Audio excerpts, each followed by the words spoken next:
guys are ridiculous. These guys are ridiculous.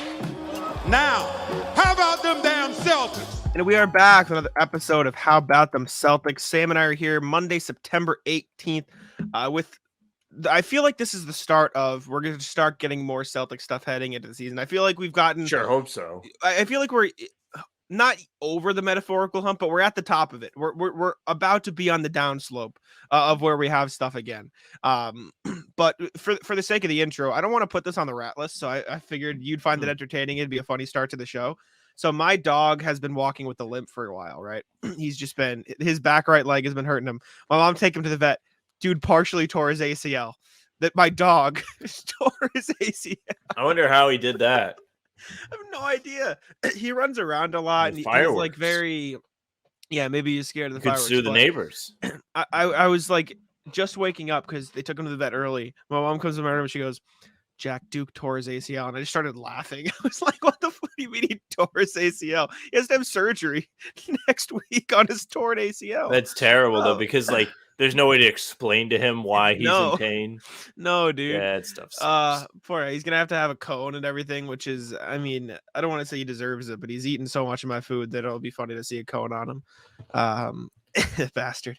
Anyways, I thought that'd be a funny. Yeah, he's a menace, dude. I remember one time I was I made myself a bagel. I put it on the counter. I turn back around, bagel's gone. Whole bagel, one bite. See you later. You just chomped that whole thing down. About that. I was very angry because it was from Dunkin'. I just retoasted it and it was cooked. Anyways. See, that's when I'm like, oh, maybe you'll be outside today. No, you can't leave him outside all day. Teach him a lesson. No. Anyways, getting into the Celtic stuff, enough about my dog's torn ACL. Malcolm Brogdon is not too happy, according to Gary Washburn, who was on Celtics Beat with Adam Kaufman and Evan Valenti, a friend of the CLNS channel. Go check us out. If you're watching on CLNS, check us out on How About Them Celtics. We're dropping videos there. But Gary Washburn told Celtics Beat, he said he was not happy in July. Is he the same level of unhappiness in September? We don't know. He hasn't talked all summer. Malcolm Brogdon was not happy about the deal or being potentially dealt. He was pissed. And that's not exactly what you want to hear. I mean, we heard Joe Mazzulla say how the Celtics were trying to repair their relationship with Brogdon after the Kristaps trade fell through and they had to trade Marcus Smart instead. And it was kind of just like, as Sam put here, a reason to put the Clippers on the rat list. But at the same time, like, the Celtics made a move that made their team better, but in the process, they not only traded Marcus Smart, they also pissed off the former sixth man of the year, which is something they have to fix. And it is a business, right? Like, as much as it is, you know, you can sit here and say, oh, look at the Celtics, how they handled it. The Clippers backed out at the last second. It's not necessarily Brad Stevens' fault. Like, he tried to make a deal because it is a business, and Brad Stevens can't, like, if Brad Stevens was constantly worried about every minute thing he was doing, like, then nothing would get done. We talked about this when we started, when he was hired as Celtics GM, like, is he going to have too much of a connection to the players because he was a coach for a while? And you can't have that as a GM. So it does suck that Malcolm Brogdon is pissed, and that is absolutely a storyline to monitor throughout the season. But I don't know if I necessarily blame the Celtics for it. I blame the Clippers, if anything, but even then, like, they were doing what they thought was best for their organization. But obviously from our perspective, like, screw you, like, that sucks. But it's just a really crappy situation all in all, and it's one to monitor. Yeah, the Brogdon thing has been something we've been speculating about since the trade fell through. Yep. There have been numerous trade articles written. Great for content. It's been great for content. Yeah, it's fine. Because we don't really have an answer to it yet, kind of like Gary Washburn told the guys on Celtics Beat. So we don't know what to think. You would have to imagine he's far from thrilled. I would be. I wouldn't want everybody knowing that I was about to be traded and then all of a sudden you're back. That's a weird, awkward situation to be in, especially as somebody like Brogdon, who hasn't really been there for a long time. He doesn't have any affinity towards the Celtics. He's been there for a season. Things went wrong, and he kind of got thrown under the bus after the conference finals because everybody was okay with trading him. And even after he has remained with the team, people aren't, like, thrilled about Brogdon. He's in all these mock trades. People are like, oh, you could trade him for depth. I saw a conversation somewhere today. That was the take. Yeah, just trade him for depth. You don't have depth anymore. You don't have a surplus at the point guard spot. This is a very pressing issue where Marcus Smart's not here anymore. You can't afford to have Brogdon pissed off and not wanting to play for your team. You're going to be stuck with Derek White and Pritchard. Pritchard's a fine player, but he's not Malcolm Brogdon. He doesn't have the same size as Brogdon. He doesn't have the defensive capabilities that Brogdon does. Brogdon is an important piece to the Celtics. Whether or not he actually showed up on defense last year consistently is one thing, but he can do it. In the past, he's had defensive team votes. He's been an impressive defender. He's, 6'4", 6'5"? Yeah, I think he's 6'5". Yeah. So it's important to mend this. Joe Mazzulla talked about it like you mentioned. You're running out of time here. There's a month before the season tips off. I don't really know what you can do from the Celtics perspective to make Brogdon feel better, but they just overall fumbled and handled this very badly. Absolutely. I mean, like I said, it's tough for me to blame the Celtics for what happened. I agree that they handled it poorly, but a lot of it was out of their control, right? And if the Clippers hadn't declined to take Brogdon, everything would have been probably perfect. In my eyes, it would have been perfect because they would have traded Brogdon for Porzingis, which would be unquestionably a move that everyone in Celtics Nation would have agreed with. In my opinion, I think that people would have received it well. Smart would still be on the team. They would have Smart, Derek White, and Payton Pritchard at the point, and Porzingis at the 5, helping the big man rotation. But that's not what happened, and because of it, the Celtics couldn't. They could have pushed back the Porzingis date. That's the one hitch in this that is a little bit weird because they could have potentially pushed back the date Porzingis needed to be extended by, giving them a couple more days to make the trade. And as much as I want to believe, maybe they could have figured something out with the Clippers, it is the way that they rushed into it makes me wonder if there was another thing pushing on them, if it was the Clippers were so out that it wasn't going to happen, if it was Porzingis really wanting to get his deal done as soon as possible, if it was something, what I'm saying? If there was another thing that we don't necessarily know about that pushed them to make the deal sooner, because that's the one thing that's a little bit of a unknown, weird variable in this whole situation. Been, though? Why would Porzingis want to get it done sooner? Was he worried about this foot thing? That's the first thought I had. That's the only thing I can think of. Or if the if the Wizards, you know what it was actually, we forgot about? It was probably the Jazz. It was probably the Jazz saying, and the Wizards saying, if they don't get this done, the Jazz were going to trade for Porzingis because we knew Danny Ainge was interested. So Brad Stevens was probably up against Danny Ainge's clock of him saying, if this deal falls through, then I'm right here and I've got a deal for you. And the Wizards were probably not necessarily eager to get him off the books, but they didn't want to worry about the extension. So getting him off sooner rather than later. And at that point, they don't really care because they're not getting anything of value in return. So they were probably worrying about that. But now the Celtics are left with a pissed off, 6th man of the year. I did see an interesting idea in our comment section that I thought was at least worth looking at, in the sense of, okay, let's see if this would be an option for a Porzingis, or a Brogdon trade. I don't want to necessarily talk about a bunch of different Brogdon trades, but I thought this concept was smart. So we've been looking at it of, okay, we looked at a Nets deal last time and it was just 2 wings. That doesn't make sense. We looked at other deals where it's a little bit of depth.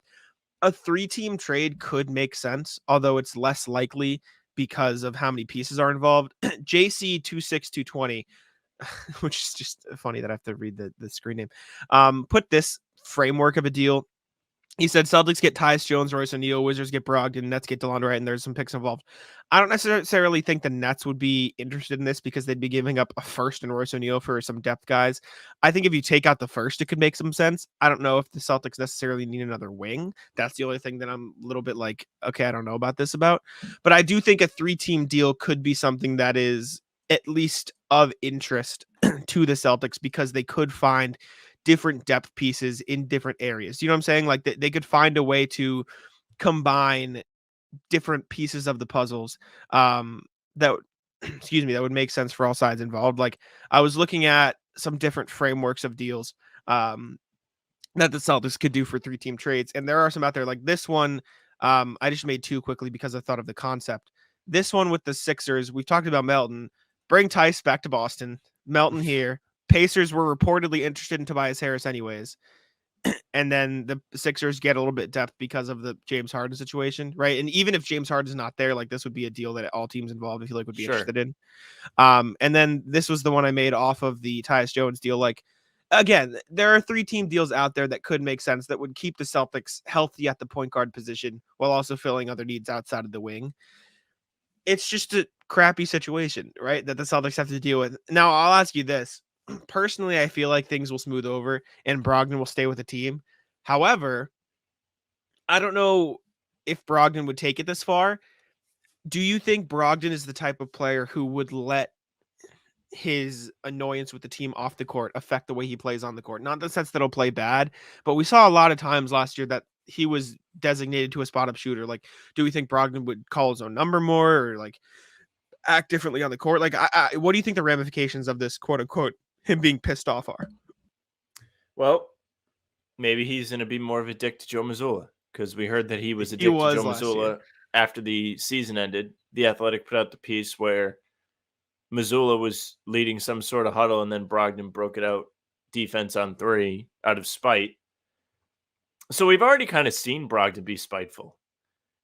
I'm very not looking forward to what's going to happen this season if he really is unhappy, which could very well just dissipate as well, because you start playing basketball again. Say this team starts playing well, you may see the happiness start to trickle through the cracks because you're winning. Mm-hmm. That's kind of how it goes a lot of the time. Winning heals, winning helps, and the Celtics should win.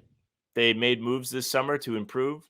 Porzingis is going to add a new element to their offensive game. They were already a top team in the East, 1 win away from the finals. They should come into the season with a chip on their shoulder after falling flat at home in Game 7. Brogdon should come into the season with a chip on his shoulder after 1, being so injured that he couldn't compete in the conference finals, hurting and 2, the team, almost being traded. Yeah. So I feel like he almost has too much to prove to like kick and scream and drag his feet and be a problem, because if that's the case, then I'm going to want to deal with him. Yeah.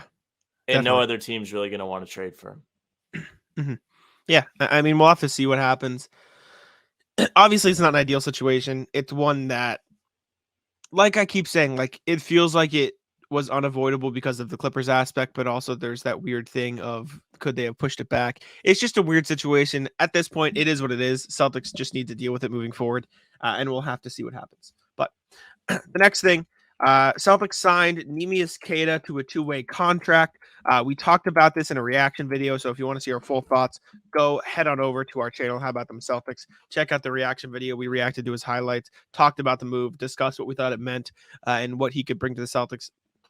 I did want to bring up an idea. I wrote about it for Celtics blog in a different context, and I wanted to just briefly talk about it in this realm. I titled it "Neemias Queta is the next in a line of Brad Stevens' big man auditions for the Celtics." Now, I tweeted this. I said the Celtics have one of the best big rotations in the league, but it's 1/3 old and 2/3 injury prone. It's talented, right? Al Horford's great, but he's 37. Robert Williams and Porzingis are awesome, but they're both prone to injuries. And after that, you have Luke Kornet, who I wrote about in the article. I said Kornet was a product of this process. He first joined the Celtics via trade from the Bulls in 2021. And after spending time in the G League and bouncing around on 10-day deals, found his way back to Boston. He played well enough in Maine to earn a regular spot in the rotation. He played 69 games last year. Like, it's not like he was an inconsequential member of the team. He played some real minutes in the regular season consistently. Last offseason, Celtics brought in Kevin Gale on a 2-way deal, but he didn't stick. Then you can even say the same about Noah Vonleh. He just didn't stick, right? It was another, okay, let's see if we can find another rotation big man. They didn't stick, but Kornet did. Bringing in 24-year-old Neemias Queta, who is 7 feet tall, on a 2-way deal, provides them with some big man depth this season if they need it, as well as a project they could potentially look at moving forward as a backup. Horford's not going to be in the league forever, right? Williams and Porzingis could get hurt. They could be out for a little while. And if those two coincide, if Horford retires and then Robert Williams deals with an injury, Porzingis as your only big is not going to work. So the Celtics need to start bringing in guys that could potentially turn into these deep bench pieces or maybe more. And somebody in the Celtics blog comments put it pretty well. He said, let me see. perfectly said, this guy won't be a big man depth saver or rotation player, but he's a lottery ticket, and I like the concept of an audition, and that's kind of what it is. You're auditioning these guys to potentially be big man depth moving forward, and I think that's what the Celtics, have started to do, and I think Cade is the next in line of that. And for what it's worth, I really like Nini. I think he's good. I think he's got talent, and I think there's something there that the Celtics could potentially develop into a real player. Get ready for the NFL season with incredible offers from Fanduel, America's #1 sportsbook. Right now, new customers can bet $5 and get $200 in bonus bets. Guaranteed. That's guaranteed. Plus, all customers who bet $5 will get $100 off NFL Sunday Ticket from YouTube and YouTube TV. Now is the best time to join Fanduel. It absolutely is. The app is easy to use, and you can be on everything from spreads to player props and more. So visit FanDuel.com/Boston. Kick off the NFL season with an offer you won't want to miss. FanDuel, official partner of the NFL. I think the point about lottery ticket is valid. I think what we saw in the highlight tapes was very impressive. He's very good at some niche things, good finishing under the basket, good at defending the rim, big, not going to make a lot of jump shots for you, etc. But yeah, typically I am sick of the lottery ticket type. It's a two-way contract. With that being said, that's kind of the whole point. But as far, like, I'm happy they did not sign him to a standard deal to take up that final roster spot, because you can do other things with that. Yeah. But I do like him. From what we saw, he looks awesome. He looks fun to watch. Everybody that has reacted to this is excited, whether it's us, other Celtics people, Kings fans. When we put up the video on Twitter, Kings fans were all over it. Portugal loves this guy. Yeah, they were like, this guy's awesome. You guys are going to love him. He plays hard. I can't believe the Kings didn't give him more minutes, etc. He'll actually get some time with the Celtics, which was an interesting take from the outside, because I don't know how much time I expect him to play, but he certainly could get minutes. Like you said, the center rotation does have holes in it. That being said, like, they're not gaping holes, but they are holes that could get bigger. Question marks. They can rip. Question marks. Yeah, agree. I don't know. I think it's less about the concept of, because I agree with you in the sense that they shouldn't just be taking random stabs at these young players and hoping they develop. But I think picking these second chance guys is smarter. Like when you see, like, bringing in a 19-year-old rookie probably isn't what the Celtics want, but bringing in a guy who has NBA experience, who showed the ability to play at a high level in maybe not the NBA, but even the G League or overseas, like bringing in somebody like that makes sense because you've seen the talent, you know what they are as a player, and it's just about improving those skills and potentially adding a couple new ones. It's not about building up their game as a whole, like in the case of, if you signed a freshman who went undrafted out of college. And so Cade is 24 years old. He's 7 feet tall. He has clearly an NBA body. He was the runner-up in MVP voting in the G League last season. So, like, he had a really good year in the G. And I think he'll get a ton of run in Maine. And I think honestly, I don't necessarily think he'll get consistent minutes at the NBA level, but you look at what Kabengele got in the two-way last year, I think he'll get more than that, because last year the Celtics had Blake Griffin to play some of the backup center minutes. When Porzingis and Rob and Al, when those two missed time, or two of the three, or even one of the three missed time, I think you could see at least Kada get a call up from Maine to sit on the bench and maybe not get in. But if the Celtics need a different look and Cornette's not working, like, I do think he could get more chances than you saw Kabengele get last year. So I think it's interesting. I think he'll probably dominate with the Maine Celtics, which will be fun. Joey Spatula, let's go enjoy this guy, and we'll have to come up and catch a game and check out Ironclad Eats. But I'm excited. I really like him. And I think it should be interesting to see how the Celtics use him and develop him into a potential guy. The next thing we have, Marcus Smart wedding. Lots of pictures went around on Twitter of Celtics people and Celtics players and Celtics organization at Marcus Smart's wedding. I'll pull up the pictures now. This doesn't have to be a deep thing, but CLNS posted like a good spread of the pictures that were fun. Obviously, Marcus and his now wife. Jalen's there. Tatum's there. This is a picture that went viral. You got bald Derek White. This is the picture that went everywhere, and it was what do you call this album cover? And it's it's Brad Stevens, Joe Mazzulla, Jason Tatum, hanging out at Marcus Smart's wedding. Joe Mazzulla looks like an absolute psychopath in this He always photo. does. It's He something looks special. kind of jacked too, though. He does. He does. They look good. It's I will say this is like something that I haven't seen a lot on Twitter. It is good to know that Brad Stevens was still invited. Like it just shows like Marcus understands weird. probably. Maybe it's weird, but in my mind, the way It's I weird, but it's not contextualize it weird. is, yeah, in my mind, it is Marcus Smart saying, okay, I understand this is a business. He spent what 10 years with the guy. Like he probably likes Brad Stevens. So that was at least comforting to me to know that there, even if there are some hard feelings, it wasn't like drastic enough for him to cut him out. Jason Tatum with Wade Crossback. This was a funny one. Just Tatum It is kind photobombing of him. funny. Like it's just like a weird, like you don't really see that very much from ownership anywhere. Yeah. Like, you know, besides like Mark Cuban, I don't think there's any other owner you would really see like chilling with the boys at the wedding. Yeah, I know. It's funny. It's funny. I like, if anything, I like it. It means Tatum enjoys the Celtics organization. And then here's Marcus, obviously. Excuse me, Jalen obviously at Marcus's wedding. I don't know. It's fun. It was nice to see that. This is the type of thing that leaves me some semblance of hope that Marcus can eventually come back, even though I know you think Marcus shouldn't because they did him dirty, but at least this shows like he's still friendly or close with the people at the organization, especially the fact that it's like 2 months later and he's still having them at his wedding. I don't know. It's good to see at the very least because I know we both love Marcus.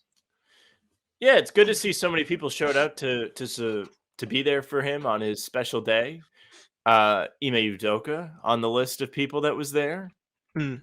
Not Grant. No Grant Williams. That bum Grant. That was so your that takeaway? just kind of proves that everybody hates that guy. And you really shouldn't be that surprised, to be honest with you. He's just weird, like awkward, tech, pain in the ass, this is little the brother. We're talking about Marcus Smart's wedding, and the second point you make is, yeah, fuck Grant. What is wrong with you? This is next level stuff even for you. Yeah, Marcus' wedding. Congrats to Marcus, obviously. Nice to see all those people there from the Celtics organization. Next thing we have is from Adam Himmelsbach, I believe, of the Boston Globe. He spoke with Payton Pritchard. This was an interview with Pritchard. Rubs hands together. Pritchard, I'll read this excerpt. Pritchard still in Boston, still working towards his bigger chances, eager to see where he fits in this group. He stressed that the trade request last season was never related to a dislike of the city or organization. It's just that he's a gym rat, and sitting and watching simply ached. Quote, this is probably the best place to play basketball. There's no other place like it, but at the end of the day, in any line of work, you want to see where you match up and play and compete, and that's where my head was at. I still feel the same way about that. I want to go out there and play every game and compete because I feel like I'm good enough to belong out there. I want to keep pushing myself to see how far I can take it. So from that, it sounds like Pritchard didn't dislike the Celtics or there's nothing against Celtics. He just wanted to play, which duh. We all everyone wants to play. Yeah. And it's different. Like it's not like he was a bench warmer itching for a shot. He had regular minutes and then he lost them. And so he just wants to play regular minutes again because he knows he's good enough. And I think he should get that chance this year. And not that he would ever wish this on his teammates, but if I'm Pritchard, I'm saying, oh, Brogdon's upset. I'm right here, baby. I'm ready. Oh, Brogdon's forearms made of paper. Let's do some forearm curls, Brogdon. See if you can handle it. Like Pritchard's just trying to get him to like do extra shots, like jump shots. So he's flicking the wrist a little extra to wear himself out. Yeah. No, I'm happy for Pritchard. Pritchard has been nothing but quality with the Celtics. He has given them significant boosts in big games. I always point to game 2 against the Brooklyn Nets when they came back from 17 down. He had 10 points in the fourth quarter. Pritchard, anytime he's given an opportunity, tends to ball out. He had a triple-double in the last game of the season. As a rookie, when he first came into the league, he was given minutes because that team sucked, and he played pretty well. Yep. The problem with Pritchard is he's just undersized at 6'2", 6'1", and he's not as switchable on defense, which in today's NBA is almost a must. So seeing that he's happy to be with the Celtics is a good thing. Because if Brogdon's unhappy, then there's a fair chance that he could have a real role with this team. Yeah. And with Smart gone, there's actually minutes for him in the rotation. At least you'd have to imagine.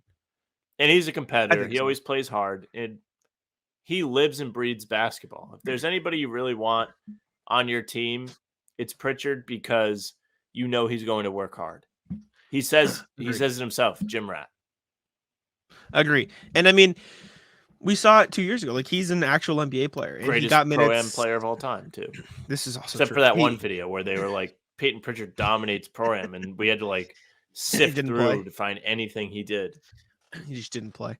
I mean, he's earned rotational minutes both of these past years, like as the season went on. Like, after getting real minutes in Brad Stevens' rotation, Ime Udoka cut him out, and then he got back in by the second half of the season in the playoffs. Joe Mazzulla comes in, X'd back out of the rotation. By the playoffs, he was playing against the Heat. Like, he got actual minutes. He was getting spark plug minutes. So I don't think it's out of the realm of possibility that he gets regular season minutes next year. But it's just the Celtics do sneakily have a lot of this mid-tier talent as depth. Like, they have a really solid top 7, top 8-ish. And then, after the top 7, after the Jays, Derek White, Malcolm Brogdon, and the 3 bigs, there is Sam Hauser, Payton Pritchard, Jordan Walsh, Osei Brissett. Like, there are a lot of guys that are close to the same level that will be itching for the same minutes. So I still don't think it'll be easy for Pritchard to get these minutes, but with the question marks at the point guard position, I do think it could be easier for him to slide in there outside of, the Hauser, Brissett, Mikhailuk, Walsh, like that. Those wings are going to be competing, and I think Pritchard could find himself above the rest, especially if he can continue to shoot at a 40% clip from deep, which he's shown that he can. And realistically, he's not a great defender, but he's always held his own. Like, he hustles on defense. He gets out there, like, he's after it, and he's an okay as a point of attack defender. So I think he should be fine. I'm excited to see Pritchard get regular minutes Plus, with again. Pritchard, Mazzulla, big on trust. I mean, we saw Hauser not playing the playoffs. Pritchard has been somebody that proved he can play in big moments. So I wouldn't be shocked if Mazzulla favors him over other rotational players just because of that familiarity, trust, belief that he can actually go out there and compete and be effective. I agree. All right. Let's check in with RJ with the email, see what he had to say. We have 2 emails today. We're going to check them out. Again, if you want to get a hold of us, hbtcpod@gmail.com, or DM us or comment, any of that stuff. Talking about the Nemi signing and cap management. Hey, guys, thanks for the Nemi update. I saw it from y'all before my usual sources. Celtics blog, The Globe, or Athletic had anything. We got you. We're there. We're on it. In addition to the points you raised in your post, keep in mind he can also give the Celtics some cap flexibility, as Cornette's contract doesn't fully guarantee until 110. So if Brad finds a trade partner, he's now got options. Queta for Cornette, Svi for Hauser, Payton for Scrub, or Brogdon or Pritchard. Makes sense. The last one's a stretch, though. In addition to giving everyone good camp competition to develop a real bench depth, he also has more tradable bodies if he wants to move one of Brogdon or Pritchard. And we still have the 15th roster spot open. Stay dry and be well. I didn't really think of it that way, but it does make sense. Giving yourself options, like, it's not the exact same because I think these guys are a little more ready for NBA minutes. Hauser, locked in, great contract, 3 years, $3 million. I just wanted to mention that because that contract. No, you're right. Such a phenomenal contract. But you've seen Stevens stack up these end of bench bodies before and use them as salary in trades, like the Brogdon deal. Obviously, we know Nesmith and Tice, but Nick Stauskas, Juwan Morgan, emptied the bench. Exactly. So you do give yourself some flexibility this way as well.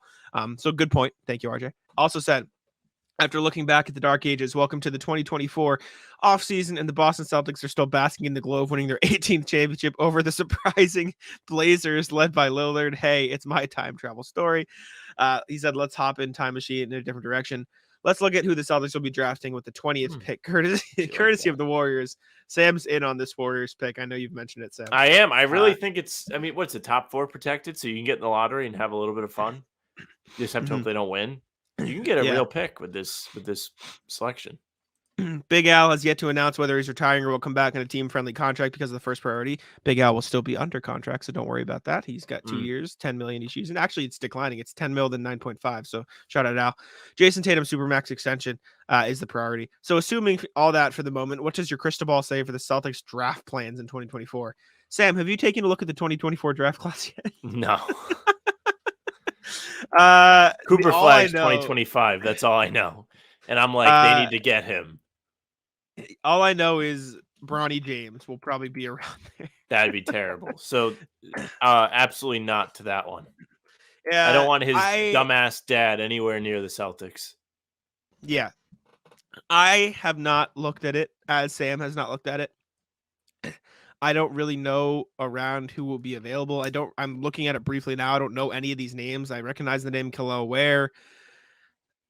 I've got nothing for you. I will say, if we want to talk about positions maybe you get another big to compete. Maybe you get another guard. Maybe you get like you could go in any direction and develop them. I would guess a guard Might or a be big guard because they time. just took. That's what I was gonna say. A guard or a big Yeah. because just got Jordan Walsh.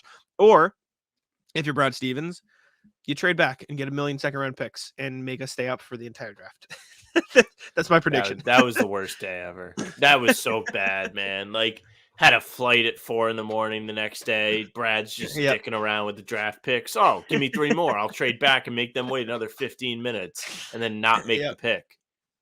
Yeah, I didn't. I have not looked at the 24 class yet, so I've got nothing. If I were to guess, I'd probably we'll stake our early bird bets on they'll take a guard, but I don't actually know. I don't know what's happening. So we'll I take wish a we look at were that like post tight season. with Tyler Rucker and we just had his number so you could call him.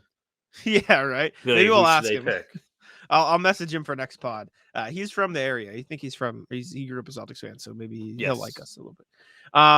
Sam, you put this next thing on, and I know it happened, but I was never into winning time. But I know you said a rip bozo, so hit me with the context or the little. So yeah, I woke up and went on Twitter today, and everybody was talking about Winning Time, the HBO show about the rise of the Lakers dynasty. I guess it was canceled. Season 2 of it wrapped yesterday. Final episode aired. Whatever. So the announcement comes that the show has been discontinued. They're not going to run any more episodes. So the show gets canceled. And apparently the second season ends with the Celtics winning the 1984 NBA championship. I saw this, yeah. So the last scene in this Lakers show is the Celtics coming out on top. Lakers can always get fucked. Good. I did not watch any of this show. I didn't either. Mostly because I felt like it was going to be like a Lakers circle jerk. I didn't want to be a part of it. I heard it was really good for what it's worth. But everybody said it was really good. If you watched it, let us know. Because I do feel bad for the people involved with the show, like the creative team. Like, definitely put a lot of work into it. Tried. I saw all the tweets about it. The showrunner, I'm pretty sure, was going on like any pod that would take him. I think he talked to Celtics Lab about the show. Yes. Just to promote it, to get press about it, because they were kind of on the chopping board, but it's official. The show's been canned. But yes, Lakers can get fucked. Kind of like it. I saw a lot of Celtics people hyped about that part. It does suck that the show's canceled. Like, putting aside the Lakers Celtics beef for a second, like I enjoy shows about the sports and stuff like that. Like, I watched The Last Dance, obviously. I still haven't seen some of them, but like I liked what was that? Wait a minute. You've watched The Last Dance, but you didn't watch all of it. No. I meant I watched all of The Last Dance. Okay. I haven't seen. I meant to say I haven't watched all of like the basketball related shows. Like I still haven't seen Hustle because I'm a bum. I've seen clips of it, but I've seen like Hustle. That was like 2 years ago. I know. The guy was on the Celtics. You should have watched. I know. My point is like, I generally enjoy those type of things. I'm just a bum and don't watch them. So it sucks to see them get canceled just because networks are shitty right now, right? Like it's just like the business is kind of shit. I don't know what was necessarily behind it because people raved about the show. I think it's like the writer's strike and the actor strike and the big businesses canceling any of these projects that aren't making as much money. It's just a mess right now. I only know from reading our friend from the playoffs, James Alexander, I think his name is. He's a writer he's like a TV writer, but he's a Heat fan. He came on. So I follow through his lens and I appreciate it. And I think it's the business is in a shitty state right now. So I hate to see shows get canceled, especially when like we said, like people are going around like trying to promote these shows because they're good shows. Oh, they put work into it and they get canceled anyway. So it sucks from that context, but Celtics on top. W. Love it. It's big. All right. Moving on to the NBA section. Damian Lillard update because we're legally required to talk about it. Anyways, I mean, Sam likes this update. Brian Windhorst, I believe it was, saying, this is on the Hoop Collective, what the Blazers want if they're dealing with one team. If it's Miami or nothing, they want what the Nets got from the Suns, which is literally scrounging. They want the Heat to literally scrounge into every nook and cranny and produce everything they possibly can, but the Heat don't feel a need to do that. The Blazers basically like, give me everything or we're not doing it, and the Heat are like, no. That's what's happening. If I'm the Blazers, like I'm in no hurry. I truly don't understand the angle of them being in a hurry. They can tank with or without Dame. I don't think they're getting anything back for Dame, at least from Miami. That's going to be like, oh, wow, yeah, we can put this person next to Scoot and Anthony Simons and Shady and Sharp. and they can make our team younger and more fun, and they can all grow together starting now. Like, I agree. who are you going to get? Jaime Jaquez, he's fine. Jovic but is fine, but still. Jovic is fine. Like, Miami doesn't have anything that you want. You don't need Hero. You have a plethora of guards. That's one of the reasons this Lillard thing doesn't really hurt you. Yeah. Because you don't need to get rid of him. Who cares? Let him sit there. Let the young guys play. I don't care if I'm the Blazers. Agree. But Miami doesn't feel any pressure either because nobody else is interested because Dame is somewhat of a negative asset. That's what I was going to say. Like, if as much as it is the Blazers should be playing hardball, which I agree they should, the Heat also should be doing exactly what they're doing. Because, like, even outside of the context of Dame as a negative asset, because I don't think he's a negative asset for them particularly, because I think they can build a good enough team around him. That's what I'm saying. Like, for most teams, he is, but not necessarily Miami because they already have money in place. But even for the Heat, like, why would I give you everything when I'm literally not bidding against anybody? Like, it makes sense what both sides are doing, which is why this is going to take forever. I still think it gets done before the season starts, but it's getting closer to the point of me, going back on that. I don't know. It's just a very weird situation. I understand why both sides are doing what they're doing, though. Like, as much as you put on here, I think you said what, Heat get fucked or something, like that's your mindset at the very least. Okay, yeah, close enough. Like, I understand why the Heat are doing it. Like, if this was the Celtics in the Heat's place, I would want Brad Stevens to be doing the same thing. Why would I give up everything when I'm not bidding against anybody? But then if the Celtics were the Blazers, I'd say bleed them for everything because you can just roll into the season with Dame. Like, so until one of two things happens, the Heat get desperate because they want to enter training camp with Dame on the roster, which I think could happen, but I don't know how likely it is because the Heat are the Heat and Pat Riley will do what he wants. That will be the deadline, or another team gets involved to the point where the Heat have to actually up their offer and get it done. I don't know what'll happen. That said, I did see something else. I don't know where it came from. I need to look at the sourcing just so I can give credit. I did see that the Hornets were interested in being a third team to take on Tyler Hero. I don't know if you saw. It's not a bad idea from them. Like, the Hornets really don't have any other way of getting anybody to join their team. So, this was from NBA Trade Report on Twitter. This was the equivalent of this was the equivalent of remember that guy was Daily Dimes during the draft who was just spoiling everything. Yeah. So this isn't real news. That said, it would make sense. Like, I think that they do need a team to take on Tyler Hero, and I do think there are some teams where it could make sense because I feel like Tyler Hero is the big loser in all this because he's now viewed as a negative asset. Tyler Hero's a good player. Like, he's a really good player. No, Tyler Hero got hurt at a really bad time. Miami overperformed without him. And so everyone's like, look, they don't even need Tyler Hero, even though they just lost Gabe Vincent and Max Strus and I think somebody else too. Some key pieces are no longer with Miami. So they're going to appreciate Hero when he comes back. But nobody remembers how impactful he can be because he hasn't been a part of not only last year's playoff run, but then the 2022 run against the Celtics. He wasn't involved in that really either. So he's just kind of getting left out, and everyone's like, who cares about him? He's clearly not that impactful because without him, they're still going on these long, deep playoff runs. Yeah. I don't know. Sucks for Tyler Hero. I think someone will take it on. I just want the trade to happen. And for me, this isn't even like a Heat thing. This is just a Dame can get fucked for being a diva. All of a sudden being a diva. To his credit, he's been like very low maintenance, but just the whole way that this has gone down, I'm only playing for the Heat. Like, I'm sorry. I don't want to see it happen. Like, you don't deserve to get your way after all of this. Also, Portland has no obligation to trade him once again just because he's under contract forever. And this is particularly annoying because, like, I think you would have said the same before this whole thing happened. Like, Dame was one of my favorite players just because he was never an issue. Like, he wasn't like my favorite, but like I respected. Like, I was like, okay, like one team. He's been with them his whole career, which is one team. But he's been through all of these different iterations of the Blazers. He's been a staple, and they should be on the way to being competitive again.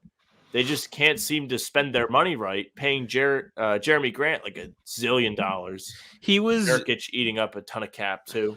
He was one of the few players that I would be like, that I think I even said this in the pod, like I'd be fine if he requested a trade.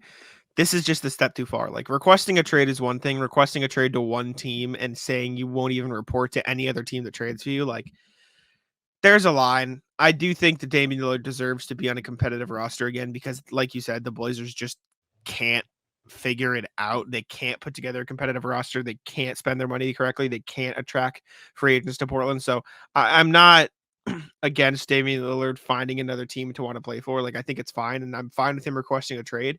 But the way this whole thing has played out has made it not good. Like, it's whack. The agent being like, no, he would never say he wouldn't report to camp. That's the lame part.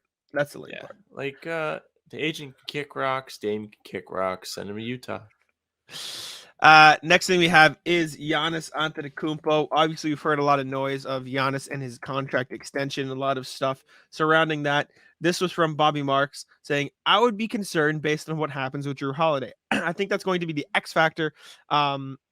And what I'm going to keep an eye on. Holiday extension eligible on February 22nd and could potentially be a free agent next year. What does Milwaukee do with him? If they lose him, they are in big trouble. And I understand that. I don't necessarily know if it's Drew Holiday in particular, but if the Bucks don't extend him and they don't bring back a core piece or they don't get anything back in return for his core piece, it would make sense that Giannis is like, all right, what are we doing? Get me out of here. So I think Giannis has made it pretty clear that I want to win championships. And if I don't, like, if the Bucks can't help me do that here, I'm not going to complain about leaving. And the gut reaction is, well, they won a title. Why is he complaining? But they've gotten bounced in the second round or sooner for 2 years now. Like, it's not like they're back in the finals or back in the conference finals. Like, this just shows how tough the East is. But the Bucks won a title 2 years ago, and since then it's been Celtics and Heat twice. So I think he's itching to get back up there, and they just haven't been able to put together for injuries or whatever reason. So he's just pushing the Bucks, saying, okay, I don't want to get complacent here. Let's keep going. And it makes sense that part of that would be tied to bringing back probably their second best player, because Drew Holiday is severely underrated. He's definitely underrated, and it's hard to be the Bucks right now, to put it simply, because while Giannis may want to play with Drew Holiday, that's great. And Drew Holiday is great. He was just an all-star, if I'm not mistaken. He was one of the last 2 seasons. I don't know which one. I don't care about all-star games. But that being said, he's 33. He's been in the league a while. Mm-hmm. If you're going to extend him, how long does that extension go? What's it going to be worth? What is he eligible for? The whole nine. Eventually, you're going to have to tie up a lot of money into a guy that's aging, much like this Dame issue that Portland has. You're really just spending that money on Giannis, which is fine. Mm. But there is still the risk that Giannis leaves. Even if you do extend Holiday, there's no inking the Holiday contract of your Giannis too. Like, it's not like, oh yeah, I'll stay if you pay him. Milwaukee might have to hesitate to offer Holiday an extension. I don't know what they're going to have to do. But the more and more we hear about this, the worse and worse it gets for them. Celtics, it looks kind of good, I guess, if Milwaukee's going to break up, because they just paid Middleton. And Lopez. Holiday's next. So they're going to have to pay all of the rest of the guys before Giannis's contract comes up again. They're going to have to go all in on Giannis, and they could get absolutely railroaded if he leaves, because that team with the 3 of those guys doesn't suck, but they're also not competitive. So they're not getting any great draft picks. Not that they really, I don't know if they even have any. No, They're it's a tough spot. Most of them go to New Orleans, right? Yeah. Because the Drew Holiday trade. So they're, like you said, they're in a tough spot. That said, if I'm the Bucks, or let me ask you this: if you're the Bucks, do you give Drew Holiday a max extension? I think you do. I think he's done everything to earn it, but he's good. 33. Like, it's one of those things. How long? Max being what? 5 years? No. I would give him the most I can on a 3-year contract. That said, if I'm Drew Holiday, I push for an extra year. I say, give me 4. And I guess that's where things get a little bit weird. I will say, though, Drew Holiday isn't, in my opinion, the type of guard whose game will severely fall off by the time he's that old. Like, I don't think it's a Dame or a Kemba situation. Like, it's not going to be perfect because he's a guard and all guards fall off, but like, his style of defense, I think, relies on athleticism, but he's also just like a very smart defender. Like, and that's not something that he's going to lose. Like, he'll always know how to play defense. He's a good shooter, and I don't think the shooting will fall off. And it's not like he's like tiny. Like, what is he? 6'3", 6'5"? 6'3". Okay, so he's not like 6. Okay, he's 6'5". Google says he's 6'5". Basketball Reference is 6'3". regardless, he's a bigger body, right? Like he's not like he doesn't have a small frame. 205. I just don't according to think I don't think his game will fall off as severely. And at the same time, if you're the Bucks, you do whatever you can to keep Giannis. I think that's just the name of the game at this point. And worst case scenario, you re-sign Drew Holiday, and if Giannis is still giving signals of leaving, as weird as it is, you field trade offers for Giannis. you try to trade. No, I that's would. what you would have to do. I think that's what you would have to do. If Giannis wants to keep dicking around, you might have to trade him. Because if you trade Giannis, you're going to get stuff back. That is the best way to ensure yourself. Mm-hmm. And also, if you trade Giannis, you can start to work on trading these other contracts sooner rather than later. This all might sound stupid, but if this is like your whole building is on fire of your business, let's say the Fiserv Forum is on fire, you're trying to rescue as much as you can from this burning building. You can trade Drew Holiday now. If you know Giannis is leaving, like you can start to trade him now while he still has value. If you extend him, that value's going to plummet. The Chris Middleton contract isn't going to be great at the end, probably. Brook Lopez, how much longer is he going to be effective? He's essentially just a big tree, so he doesn't have to move that much. But I don't know. Like they're in a terrible, like awkward position because you should do what Giannis wants. He's your guy. You drafted him. He's been with you his whole career. He's foreign. Foreign guys typically like to be where they came to the country and remain there. Yeah. So you have to feel like he wants to stay, and you should like do what you can to accommodate him. He's earned it. But man, this sucks for them. Like this is just like, ugh. I wouldn't want to deal with it. I wouldn't. I will say there are two disaster scenarios. One, obviously, if Giannis leaves for nothing, you're screwed. You just are. You're screwed. But worse than that, if they trade Giannis, and I'm a Bucks fan, I'm angry. I'm angry at the organization. I'm angry at Giannis. I'm just mad. I am too. Right? Like that's the Bucks become the Red Sox. Exactly. So it's just a mess of a situation. I hope this is all just Giannis spewing stuff to the media so they re-sign everybody he wants and they bring people in and they stay competitive and they're just not complacent. But like you said, this is not a situation I would want to be in. So good luck to the Bucks. Can you even imagine the Bucks playing hardball with him though? Like I don't know why he feels like he needs to strong on the Bucks. Have they really given him that many signals of like, hey buddy, we're still in charge here? Like I think if you have Giannis on your team, you're like, yes, sir. Okay, absolutely, Giannis. What would you like? Would you like everyone to eat Greek yogurt every day for breakfast? Sure. Yeah, we'll do that. He's probably just mad that they haven't any wish he has. He's not even like a pain in the ass superstar. He's not James Harden. He's not like, let me go to the strip club and use your private jet and do all these things and not playing games. Like Giannis is everything you would want in a superstar. He's probably just mad they've gotten bounced 2 years in a row. Like he's not even like super injury prone. They've lost in the playoffs 2 years in a row. And they haven't even gotten to the conference finals since they made the finals. So, I mean, I understand the frustration. It's just, it's weird that it's happening now so early before like stuff gets actually into the another Giannis thing. He's worked to improve the weak spots in his game. He's not Ben Simmons. True. You're not wrong. All right. We'll have to see how it plays out. I don't know. It's weird. The Grizzlies were reportedly interested in OG Anunoby. This was from, let me find it down here. Tim McMahon. When you talk about a case of waiting too long, I think Anunoby very well could end up being something like that. There's a lot of talk about Anunoby getting traded, but I don't believe there were a lot of trade discussions involving him. I know, for example, the Memphis Grizzlies had high interest, and I don't exactly know what they would have given up, but there were talks for Mikal Bridges, and they put 4 first-round picks on the table there. So the Grizzlies offered 4 firsts for Mikal Bridges, which makes sense because that would have been disgusting. Imagine a lineup of Ja Morant, Desmond Bane, Mikal Bridges, Jared Jackson, Steven Adams. It'd be nasty. And they got Marcus Smart, so they kind of got their secondary option in that case. But Anunoby would have been perfect there too.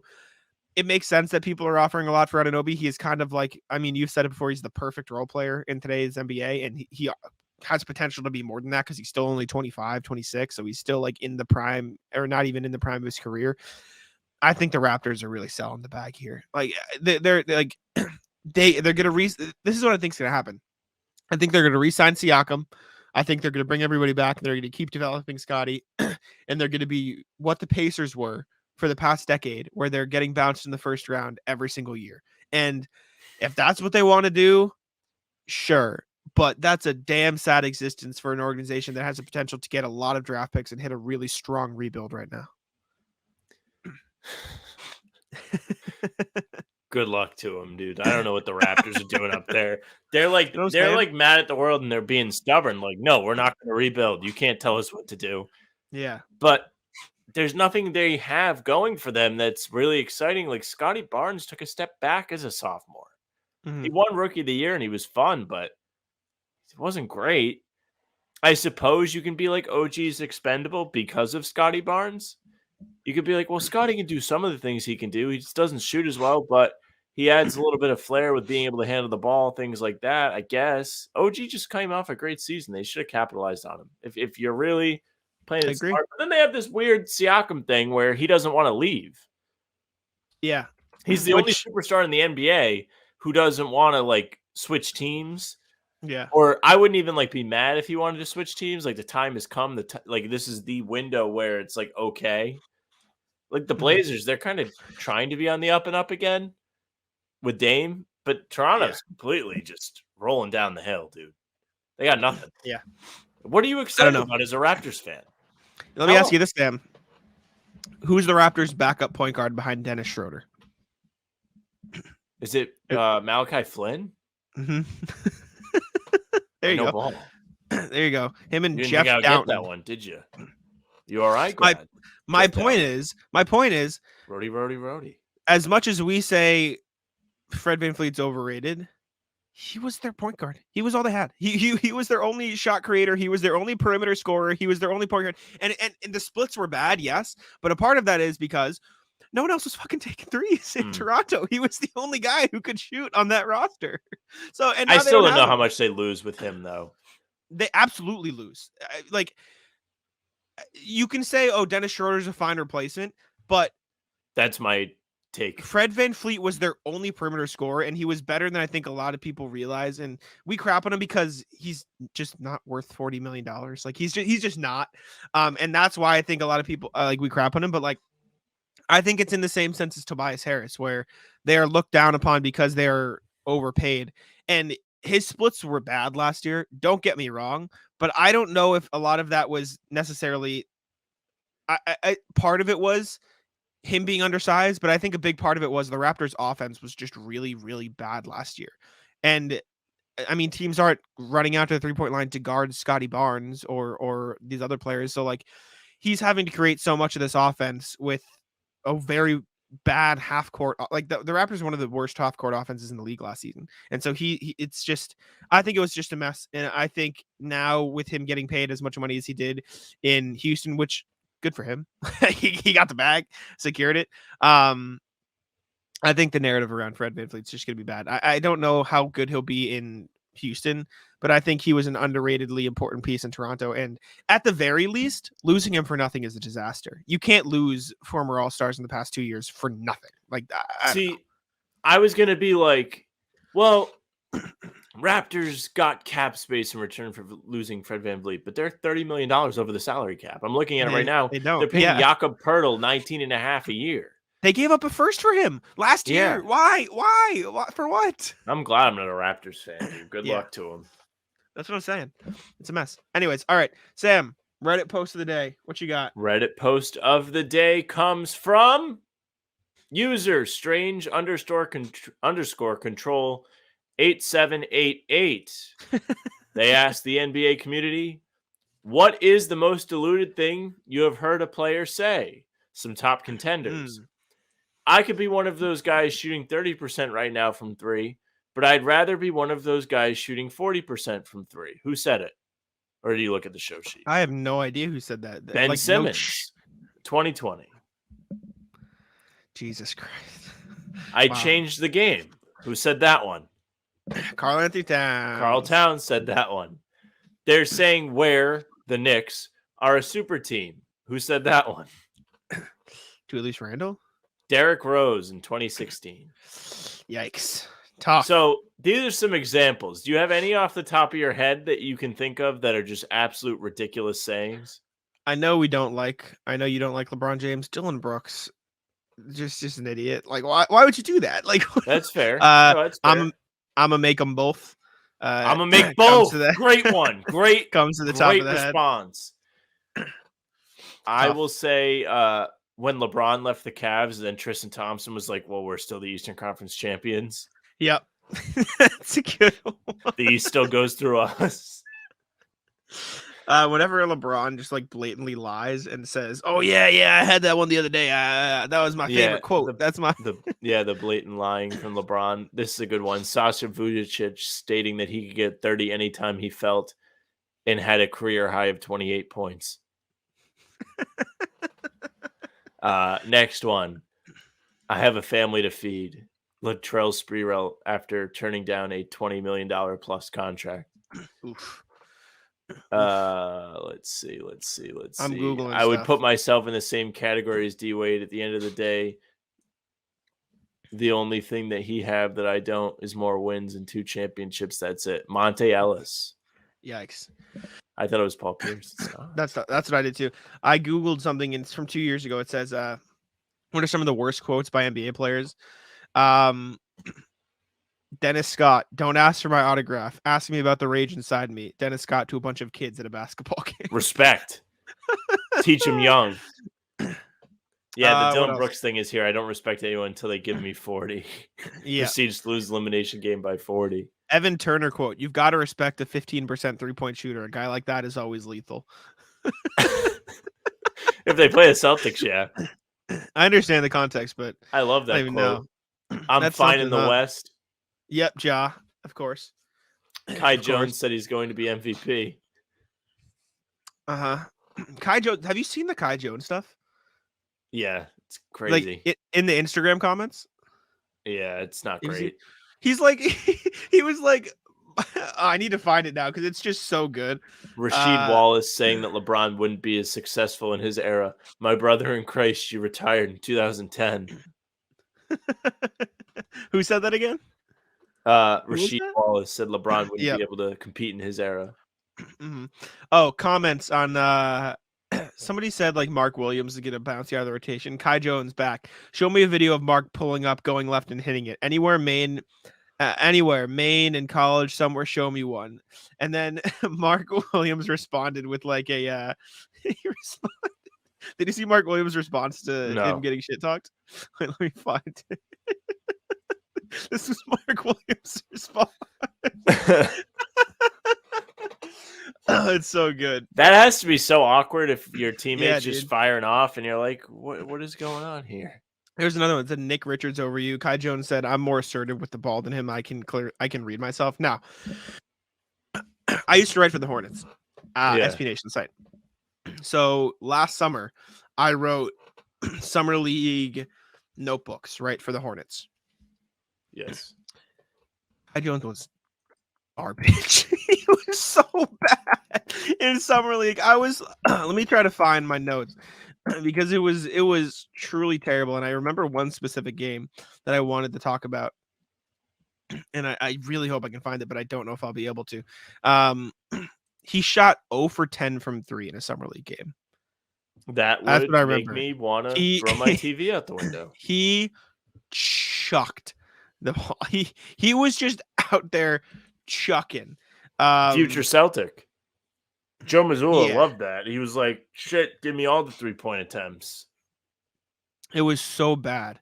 Oh yeah, this was my here, I'll pull it up. This was July 11th of I believe last year. This was my note on Kai Jones. Kai DTM Jones, DTM doing too much. Jones managed to do too much in this game while also only attempting 2 shots. Just one game after he shot an inexplicable over 10 from 3-point range, Jones didn't attempt a single 3. He shot 1 for 2 from the field, finishing with 3 points and 5 rebounds. The DTM label comes from that one possession where he decided to take the ball all the way up the court, ignoring his teammates' pleas for him to pass it. And guess what? He turned the ball over. There has to be some sort of middle ground. He can't take and miss 10 threes, but he also can't only take 2 shots. Jones is very clearly having a hard time finding his place in the offense. And while that could potentially be a non-problem in the regular season with ball leading the way and him having a more defined role, his lack of production thus far is definitely cause for concern. Kai Jones is not very good, and he's just out here shit talking. Like, it's such a Going through weird it. situation. Absolutely. My last comment on this inexplicable quotes. Yeah. During my MVP season, ellipse, said by Paul George, referring to the season that he finished third in MVP voting, multiple instances. He was nasty that year, but yeah, you didn't win, brother. You didn't win the award. Oh man, weird all around. All right, should we get into the rat list here? Go ahead. Let's do it. Do you want to lead off, or you want me to go? You got more stuff. All right, I will start with my sister Grace rat list. I'm so mad. I woke up late today because I couldn't sleep last night, and I had to let my aunt's dogs out. So I wake up already annoyed because I'm like, oh, shoot, I have to go over there, rush over. My sister took my car this weekend. Her car had bad tire pressure or something. She was like, I don't like the beeping. I'm scared of it. Took my car. Whatever. Fine. Don't mind her taking my car. I am 6'1". My sister is 5'6". Get back in my car.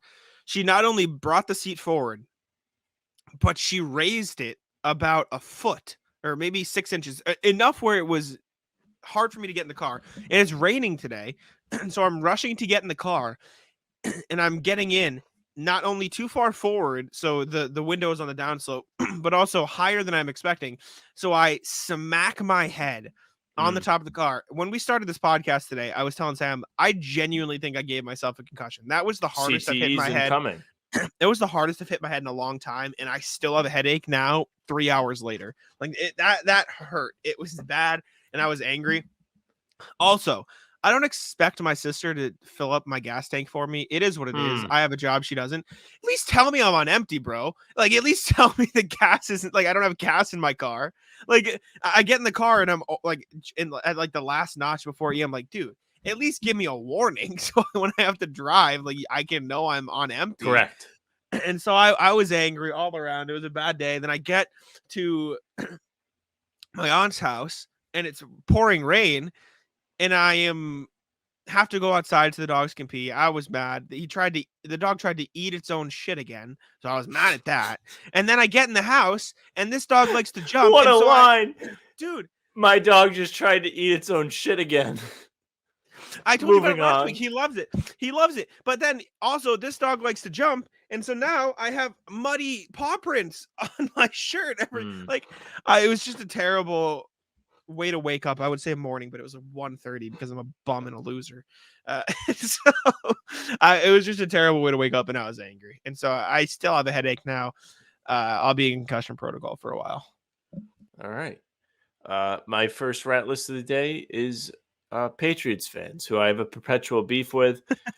Usually it's because they come in and hop on the Celtics bandwagon after the Patriots season wraps up. This year it's going to happen earlier than most. That's what I was going to say. A lot earlier. And they come in and they don't know what they're talking about, but they're the loudest.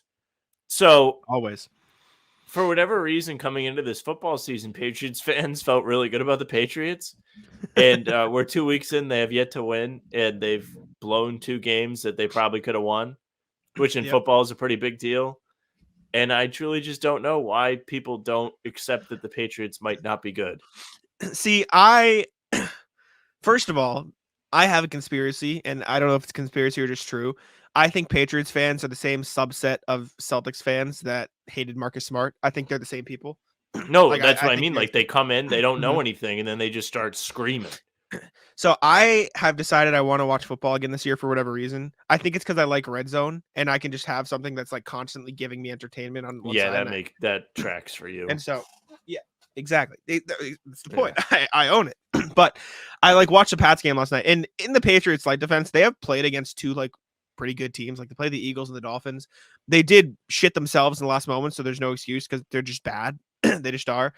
I don't think I'm going to be a Patriots fan this year. I'll watch them still because they're on. I think I'm going to be a Saints fan because, fun fact, I was a Saints fan as a kid. I wasn't a Pats fan because I was that little kid who wanted to be different. Like, I just wanted I just wanted to be an asshole. And so I wasn't a Red Sox fan. I was a Mets fan because I liked Jose Reyes. Yep. I wasn't a Pats fan. I was a Saints fan because I liked Drew Brees. And I started being a Saints fan the year they won the Super Bowl, but that sounds like a bandwagon. No.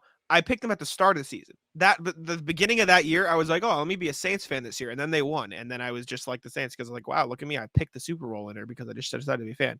And the Saints are fine this year. I think they're 2-0 now. I think maybe 1-1. I don't know. Derek Carr's cool. I like Derek Carr. He was on my fantasy team a long time ago, and I've just always liked them. And I don't really want to be a Patriots fan because they're bad. Fan base is bad, dude. Agree. I should be a Saints fan instead. That's a good thing about the Celtics. It's like almost like a secret society.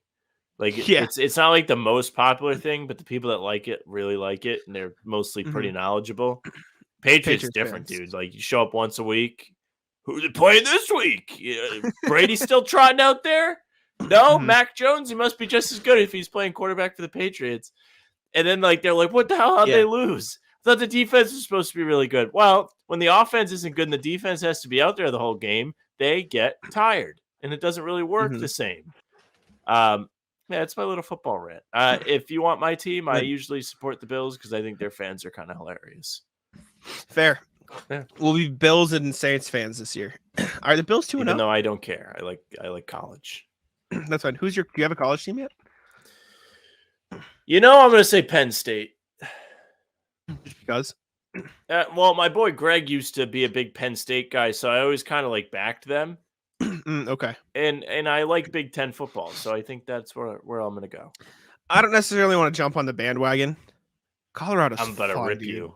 Colorado's so fun to watch. It's Colorado is a fun story, but Colorado is also so lame, and here's why. They have had 2 home games. They played against fucking Nebraska, who is not a good team. And they played against Colorado State, who they were 24-point favorites against, and they won in overtime. And they stormed the field. Did you see the Missouri game this weekend? By the way, Michael Porter Jr. was there.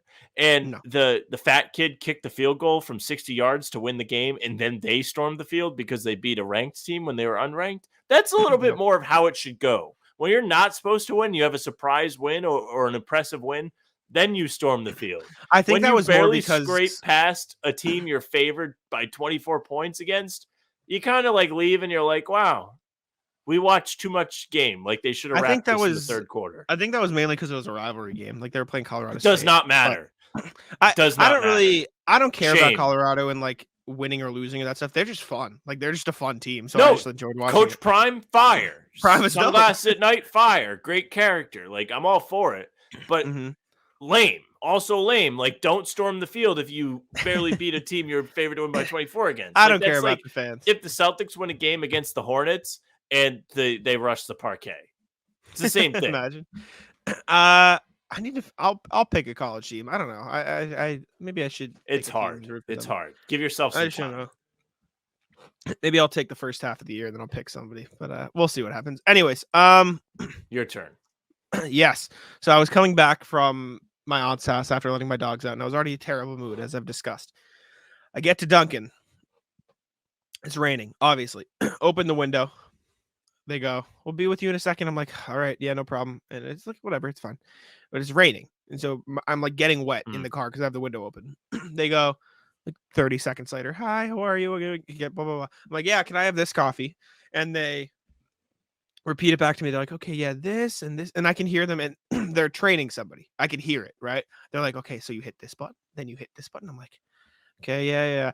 Normally I'm a very patient person, but I was already in a terrible mood. So I'm like, okay, well, you didn't use the app. The app's broken. I told you last time. It's not working. They still haven't fixed it? No, it's still not working. Oh. Then I'm like, okay, can I have my drink? And I'm still getting the Celtic Caramel cold brew because it's good, and you put me onto it. And I'm like, okay, I'll get this with 3 stevia. It's fine. They don't have it near me. They have it near me. They still got it here. They put it in. I'm like, okay, fine. Then I asked for a bagel, and then they're like, okay, this. And then like a minute later, 60 seconds, they're like, what was that last thing after the cold brew? I'm like, a bagel. I want a bagel with cream cheese. They're like, oh, okay. I get up to the window. They take my card. They give it back. 30 seconds. Give me my coffee. I'm like, okay, that's the first thing. Another minute passes by. Okay, here's your bagel. And a different person comes to the window. They go, you're the one who got the bagel, right? I'm like, yeah. Give me my bagel. Give me the bagel. 2 more minutes. You got, what was the last thing? A cold brew, a large? I'm like, yeah, a large thing. They're like, guys, you have the receipt. You guys have the order. You punched it in. You like what do you mean? Yeah, it's true. I also just didn't put the stevia in it, so it's just normal. Like, it's Oh, like and it wasn't as tasty. no, I put some sugar in it when I get home, like I just to make it taste better. Well, it's even more shame on them because they probably took a year off your life. That's what I'm saying. What am I supposed to do? So Ratless Duncan for being particularly useless today. It was just an additive on my already annoyed day. This is not my rat list, but this is almost a communal rat list. So today, me and the fellas, well, it all started because one of my friends was going to work and he was on the ramp to get on the highway and he had not Sure. moved in a half hour. Oh. He had not moved in a half hour because they had a lane closed on a Monday morning. Very interesting. Oh. Interesting decision from the Rhode Island Department of Transportation. It was a perpetual rat list. Disaster. But this issue led to a greater discussion of everybody's like least favorite things that happened to them on the road, like the worst kind of drivers. We had some good ones, led off by the always entertaining Frank, who said had this old lady driving 30 miles an hour down Warwick Ave, and I'm stuck behind her. Then she pulls to the side and has the audacity to wave her hand at me. These people are the worst people. I actually really, even though they're trying to be considerate, the people that pull over and let you pass them are actually the worst because they're like, all right, fine. Like, I'll let you pass instead of just correcting what they're doing wrong. Yes. Like, actually kind of the worst. I agree with you. Just drive faster. Just stop being an asshole. Just stop being an idiot. Speaking of driving rat list, RJ hit us with a rat list in the comments. My rat list is for drivers who are completely focused on oncoming traffic at an intersection, and they don't even look for the pedestrians. And they pull into the crosswalk. Then they finally brake and see me waiting to cross, and they wave me on. Fuck that. I don't trust them one bit. Finish your turn, get out of my way, and go have an inevitable accident without me. I love the hatred. I like the invite to go on without him and not include him. It's actually very thoughtful of RJ. We had another one here, another chat member. I hate the people that put on their turn signals and then do not know which street to turn on. So they're just kind of hanging out with their turn signal going on and on and on and on. Good one. Let's see. There's a lot. I just need to find it. I'm loving the rat lists. This is like, it was just so organic. Frank goes, as a society, we got to use the horn more to scare these people straight. That or hit them. And then I said, I always say that I need to drive a tank so I can teach some lessons without taking any damage. And then like everybody kind of came out of the bushes. They were like, they all started kind of nodding and like agreeing. They were like, yeah, like we should all have tanks to like bulldoze the people that pull out halfway into the road to take turns across. Terrible. I have a weird one because I don't. Go ahead. I wasn't fully experienced like in this experience, but I saw it happening like slightly behind me in the road. So we were driving down a big like main road in the middle, like heading to an intersection that leads to the highway. Like it's a big road that we call it Breeston. It's like where Brogdon meets Easton. Like it's heading into to Brogdon, whatever. Right. And a lot of traffic. We're getting in there, going to my aunt's house. A car pulls out of traffic to turn left. And then traffic obviously fills in. And then the car decides, oh, wait, I don't want to turn left here. So he's just sitting. They're just sitting like looking the same direction as we are in the other lane. They're just easiest tank ever. Send them rolling down the street like a bowling ball. They're sitting there waiting to get back in like it's the highway and they're merging. Like you're just on the wrong side of the road, bro. Turn in there and figure it out from there. I don't know what they were doing, but I look back and I just see another car on the other side of the road and no one's letting dude in because good. Like, fuck him. Like you're an idiot.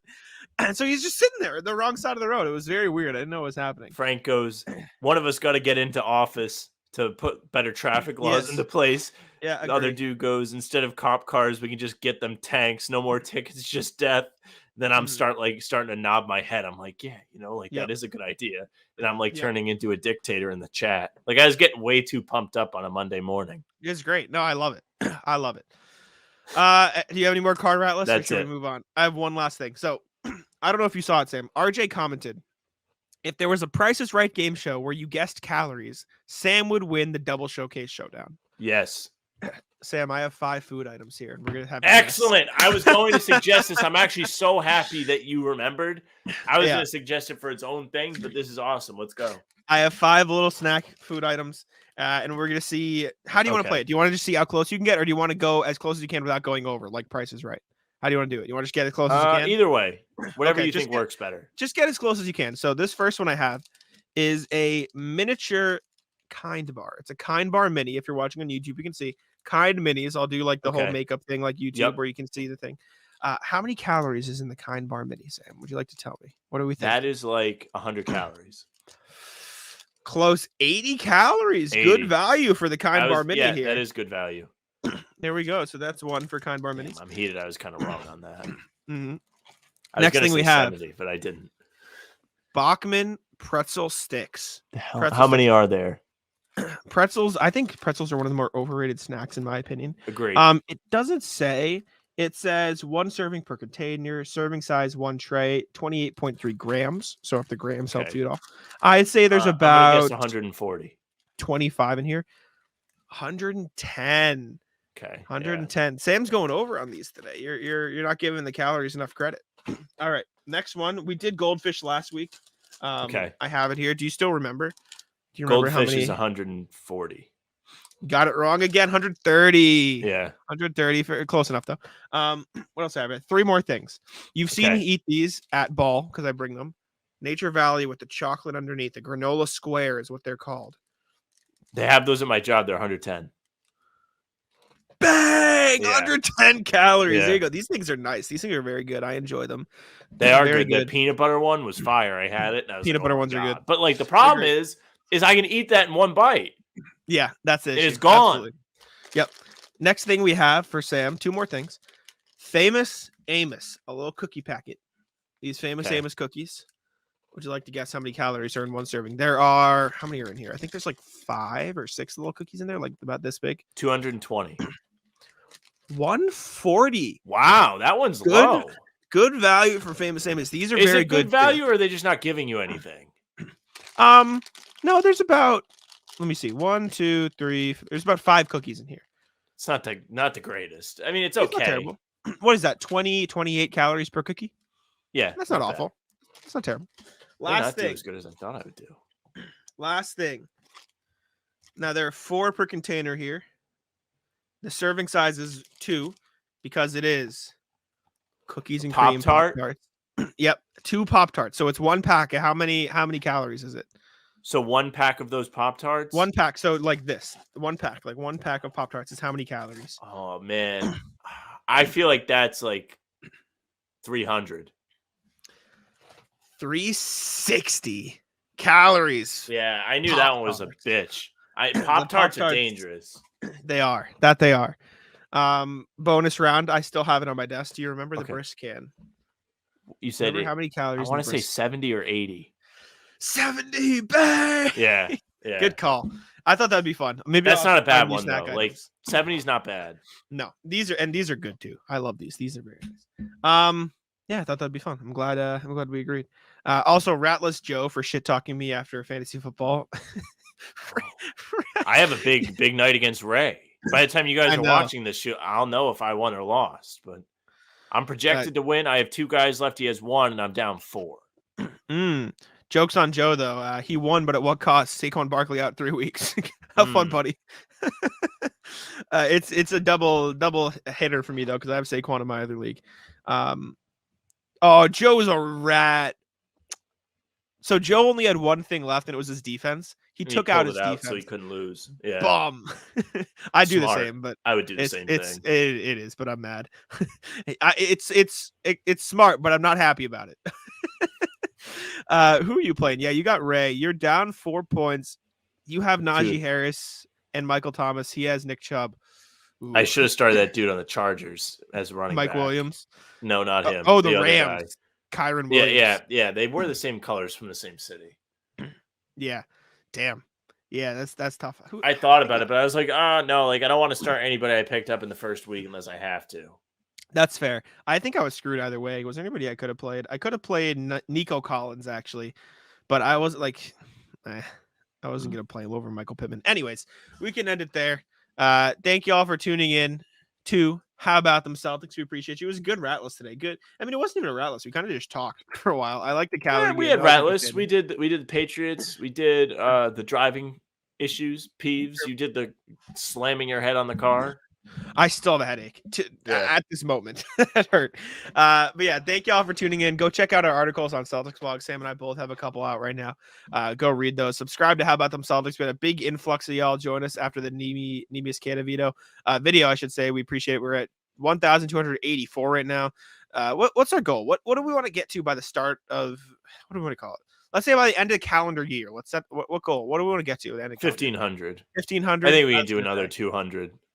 I agree. Let's get to 1,500. Help us out there. We appreciate it. Let's get to 2K by the end of the regular season. Maybe we'll go past it, but we'll set an easy goal at 2K by the end of the regular season. Almost since the playoffs. We're like 20 something off, 21 off. We've been chugging. We appreciate y'all. Make sure to check us out on listening platforms as well. Leave us 5 stars on Apple and Spotify, and leave a comment. Send us an email. Get in touch with us. We'll read it. We appreciate you. I'll let Sam take it out. Hey, thank you very much for listening or watching. Happy Tuesday. Make sure you subscribe to the YouTube, ours and CLNS's, and CLNS's other one. If you're on ours, hit the notification bell. We are putting up daily uploads. And also, when stuff happens, we've got you covered. Like RJ said, I think our thing was up before the Globe, Celtics blog, and what was the other one? Quick. The Athletic. We're quick. The Athletic. We beat all of them. We were quick. I was literally sitting on the couch, and I was like, hey, look at that. Oh, we might have a breaking. Hold on. What is it? What are you a mystery Eastern Conference team has held trade talks centered around Dame. I saw that and figured you didn't care about Dame. I don't care.